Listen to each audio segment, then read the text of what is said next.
আজকের এই বিশ্ব রক্তদাতা দিবস উপলক্ষে ব্লাড ডোনার এবং রিসিপিয়েন্ট যাদের সমন্বয় করে যে এই সমাবেশের আয়োজন করা হয়েছে, এই অনুষ্ঠানের সভাপতি, প্রধান অতিথি আমার শিক্ষকদের শিক্ষক। আমি শিক্ষক হিসাবে ম্যাডামকে পাই নাই, কিন্তু আমার শিক্ষকদের শিক্ষক। তো যাকে আপনারা সবাই চিনেন এবং আমরা তো চিনি, আমরা দুভাবে চিনি। আপনারা সাহিত্যিক হিসাবে চিনেন, আমরা আমাদের শিক্ষক হিসাবে এবং চিকিৎসক হিসাবে চিনি। আমার কাছে ধন্য মনে হচ্ছে আজকের এই অনুষ্ঠানে এসে।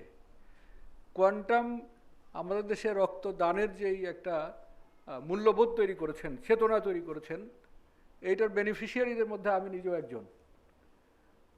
গত বছর আগের বছর আমার কোনো কারণে ব্লাড রিসিভ করার প্রয়োজন হয়েছিল, তো বন্ধুবান্ধবরা জানিয়েছে এবং একজনের ব্লাড আমি নিয়েছি, কিন্তু সে আমাকে কোনোদিন এসে বলে নাই যে সে আমাকে ব্লাড দিয়েছে।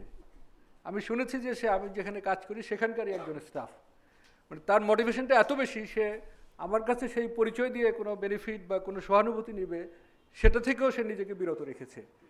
এই যে রক্ত দান করার যে মনোভাবের পরিবর্তন করা, রিয়েলি শুধুই যে দিয়েছে ব্লাড তা নয়, মনোভাবেরও পরিবর্তন হয়েছে। যেরকম একটু আগে একজন ডোনার বললেন যে উনি কেন রক্ত দিন।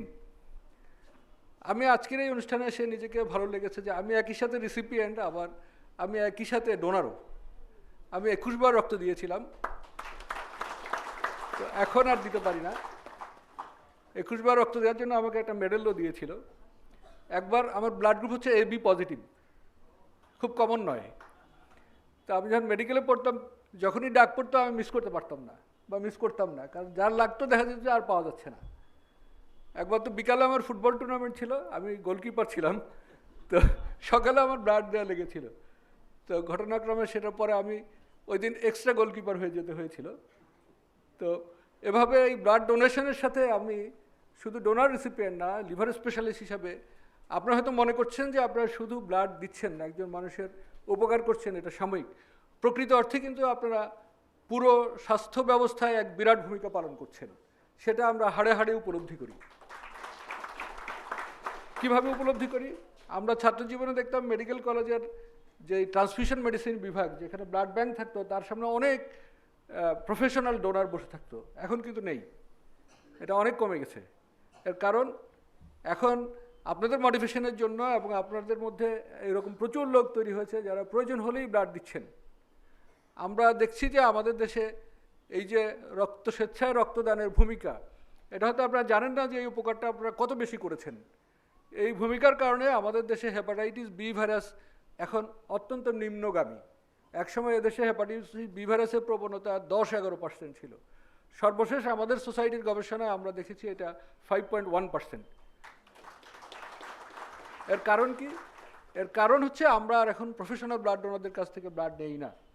আমাদের সমাজে আমরা সরকারের যে প্রতিশ্রুতি, সেটা হচ্ছে আমাদের যে গোল, যেটা গোল 2030 যেটা ঠিক করা হয়েছে, সাস্টেনেবল ডেভেলপমেন্ট গোল, সেখানে সরকার নির্ধারণ করেছেন যে 2030-তে হেপাটাইটিস বি এবং সি ভাইরাস এলিমিনেট করবেন। আপনি কিন্তু এই বি ভাইরাস এবং সি ভাইরাস এলিমিনেট করার আপনিও একজন সৈনিক। যিনি ব্লাড দিচ্ছেন তার মাধ্যমে এই ব্লাডটা স্ক্রিন করা হচ্ছে, এবং এখন দেখা যাচ্ছে যে আর ব্লাড ডোনেশনের কারণে বা ব্লাড রিসিপিয়েন্টের কারণে, রক্ত গ্রহণ করার কারণে আর এখন হেপাটাইটিস বি আর সি ভাইরাস হচ্ছে না। এখন আমাদের বি ভাইরাসের আমাদের যে প্রিভিলেন্স, এটা প্রায় 4% এসে পৌঁছেছে। এটা ইপিআই প্রোগ্রামের কারণে এবং আপনাদের রক্তদানের কারণে এটা আরও নিচে নেমে যাবে, এবং আমরা সম্ভব এদেশে হেপাটাইটিস বি ভাইরাস এলিমিনেট করা। পরিসংখ্যান যদি বলা হয়, বাংলাদেশে এখন প্রায় 85 লাখ মানুষ হেপাটাইটিস বি ভাইরাসে আক্রান্ত। এর মধ্যে আমরা দেখেছি যে আমাদের দেশে 57 লক্ষ পুরুষ এবং 28 লক্ষ মহিলা হেপাটাইটিস বি ভাইরাসে আক্রান্ত। শিশু কিশোরের সংখ্যা হচ্ছে 15 লক্ষ।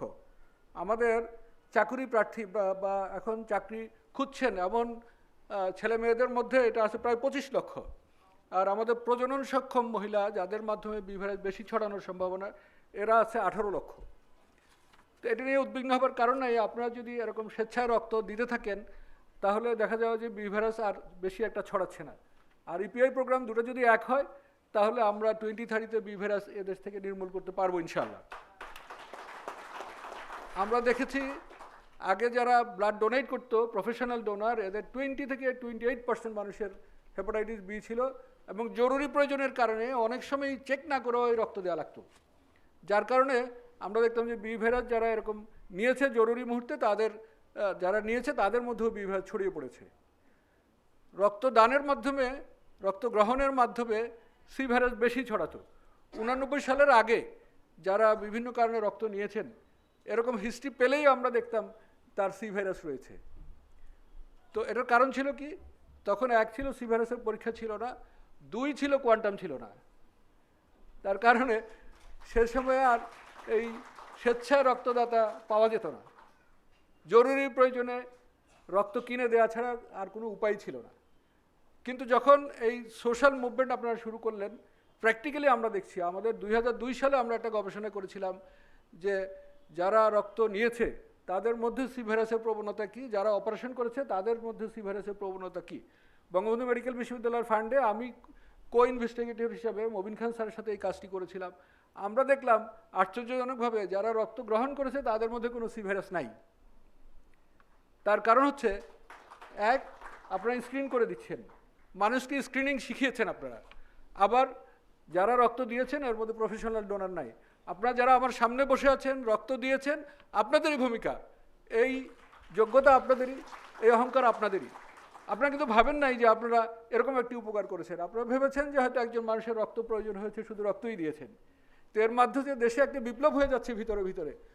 আমাদের সরকারের যে সাস্টেনেবল ডেভেলপমেন্ট গোল সারা পৃথিবীর এবং বাংলাদেশের 2030-তে আমরা সি ভাইরাসও এলিমিনেট করব।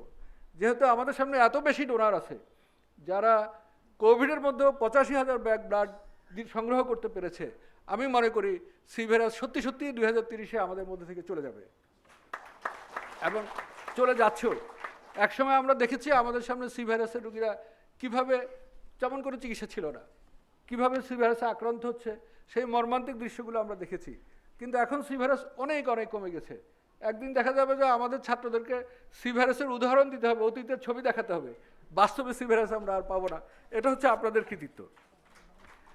বাংলাদেশে সি ভাইরাসের প্রবণতা কমার পরেও এখনও প্রতি 500 জনে একজনের সি ভাইরাস রয়েছে। এটা হিসাব করলে আমাদের প্রায় 1 কোটি মানুষের হেপাটাইটিস বি বা হেপাটাইটিস সি ভাইরাস রয়েছে। তো যেহেতু এখন স্ক্রিনিং রয়েছে, এখন আর মানুষকে এটা বোঝাতে হচ্ছে না আমাদেরকে যে স্ক্রিনিং করা লাগবে। 10-15 বছর আগে একবার পত্রিকা এসেছিল যে নিজের রক্ত দিয়েছে তারপরেও কেন 1800 টাকা বিল হলো। পরে আমি খুঁজে দেখলাম, ওই পত্রিকার সম্পাদকের সাথে যোগাযোগ করলাম, বললো যে হ্যাঁ তাই তো, কেন বিল হয়েছে। পরে আমি ওনাকে বললাম যে বিল তো হবেই, ওনার তো স্ক্রিনিং করা লেগেছে, রক্ত চেক না করে দিলে তো এটা কেমন হবে। তারপরে উনি ওই ইয়েটাকে পরের দিন আবার সংশোধনী ছাপিয়েছিলেন। মানে একসময় পত্রিকার সম্পাদককেও বোঝানো লাগতো যে রক্ত দেওয়ার আগে স্ক্রিনিং করা লাগে এবং এটার জন্য কিছু খরচ আছে। এখন অবশ্য কোয়ান্টামে দিলে এই খরচ আছে, মানুষ টের পাচ্ছে না। তার কারণ হচ্ছে কোয়ান্টামই খরচটা বিয়ার করছে। তো তাহলে দেখুন, এই যে স্বেচ্ছায় আপনারা রক্ত দিয়েছেন, শুধু একজনের জীবন বাঁচাননি, এই দেশের স্বাস্থ্য ব্যবস্থায় একজন সংগ্রামী হিসাবেই আপনাদের নাম লিপিবদ্ধ থাকবে। এটা আপনারা জানুন বা না জানুন, স্বেচ্ছায় রক্তদানের কারণে আমাদের দেশ থেকে বি ভাইরাস এবং সি ভাইরাস এলিমিনেট হচ্ছে এবং এটা চলে যাবে ইনশাল্লাহ। আমরা আরেকটু বলে রাখি যে যেটা আমার আগের ডোনার বলেছিলেন, আমাদের দেশে যে আপনারা হয়তো একটু ভয় পেয়ে গেছেন, 1 কোটি লোক মানুষের হেপাটাইটিস বি বা সি ভাইরাস আছে। এটাকেও কিন্তু দূর করতে হলে আপনাদেরই দরকার, কোয়ান্টামকেও দরকার, ডোনারকেও দরকার, রিসিপিয়েন্টকেও দরকার। কিভাবে? ওয়ার্ল্ড হেপাটাইটিস ডে পালন করা হয় 28 জুলাই, আগামী মাসে পালন করা হবে। সেখানে প্রতিপাদ্য বিষয় হচ্ছে যে খুঁজি ফিরি তাকে যিনি জানেন না তার ভাইরাস আছে। এই যে আমাদের 1 কোটি মানুষের বি বা সি ভাইরাস আছে, এর কিন্তু 90 লাখই জানে না তার হেপাটাইটিস বি বা সি ভাইরাস আছে। তাহলে আমরা তাদেরকে ধরবো, চিকিৎসা করবো, এটারই তো উপায় নাই। ধরার উপায় হচ্ছে ব্লাড ডোনেট করা। এরা ধরা পড়বে, এরা সবাই ধরা পড়ে যাবে যদি আমরা আমাদের নিউ জেনারেশনকে 18 বছর বয়সে 19তম জন্মদিনের দিন আমরা তাদেরকে ডোনেশনে নিয়ে আসতে পারি। তাহলে তার পরীক্ষা করা হয়ে যাবে, হয় সে ব্লাড দিবে, না হয় চিকিৎসা হবে। তাহলে আর আমরা এই দেশে যে প্রতি বছর লিভারে রোগে আক্রান্ত হয়ে 25,000 মানুষ মারা যায়, 25,000 মানুষ, আমাদের কিন্তু 3 বছরের কোভিডে এত মানুষ মারা যায় নাই।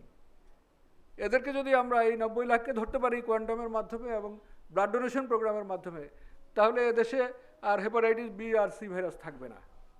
তো আমরা মনে করি আপনাদের জানা অবস্থায় এবং অজানা অবস্থায় আপনারা অনেক উপকার করেছেন মানুষের। এদেশের হেপাটাইটিস বি এবং সি ভাইরাস নির্মূলে আপনারা কঠিন ভূমিকা পালন করেছেন, উল্লেখযোগ্য ভূমিকা পালন করেছেন। আগামী দিনে যদি আমাদের নতুন জেনারেশন 18 বছর বয়স পূর্ণে আমরা যদি ব্লাড ডোনেশনে ওদেরকে নিয়ে আসতে পারি, তাহলে নিশ্চয়ই আমরা 2030 সালের মধ্যে এদেশের হেপাটাইটিস বি সি ভাইরাসকে আমরা নির্মূল করতে পারবো। এই আশা রেখে আমি আমার কথা শেষ করছি।